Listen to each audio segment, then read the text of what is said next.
बलिउडनि बितर्कित वाव जेब्लाबो हाबसनग्रा actress Bollywood actress राखी सावना मोनसे गोदान बितर्कित जालायबाय। बे बितर्कितआनो जाहैबाय जे राखी सावना गावनि सोलेराव पाकिस्ताननि जा फ्लेग जाय हादोरनि फ्लेगखौ जोंनि भारत हादोरा नुब्लानो रागा जोङो बेफोरबायदि हादोरनि फ्लेगखौ गावनि सोलेराव मेरायखननानै फट' दैखांनानै गावनि इन्स्टाग्राम एकाउन्टआव आपल'ड खालामदोंमोन। साननैसो सिगां आपल'ड खालामनायनि उनाव गोबां मानसिया सोंखारिदों राखी सावनखौ जे पाकिस्ताननि बेफोरबायदि फ्लेगखौ मानो एसेबां अनखौ राखी सावना आरो पाकिस्ताननि मानसिफोराबो आसरित जादों। पाकिस्ताननि मानसिफोराबो गोसोआव सोंथि सोंदों जे राखी सावना मानि थाखाय बेफोरबायदि गावसोरनि पाकिस्तान हादरनि फ्लेगखौ गावनि सोलेराव मेरायना लानानै फट' दैखांनानै इन्स्टाग्रामाव आपल'ड होदों।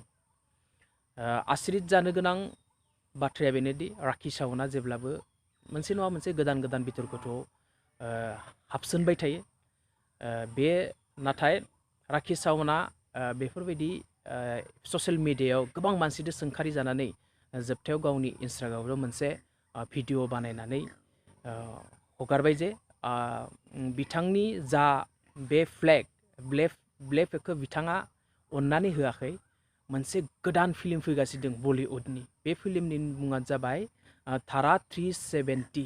बे धारा 370आव राखी सावना मोनसे शुटिंआव जे पाकिस्ताननि फ्लेगखौ मेरायनानै बेफोरबायदि शुटिं दोङोमोन। बे शुटिंखौसो बिथाङा हामदो होननानै गावनि इन्स्टाग्रामनि एकाउन्टआव फोरमायनानै होबाय जे 370 धारा 370 जा गोदान फिल्म बेनि शुटिंआ सोलिगासिनो दङ होननानै राखी सावना बुंदों।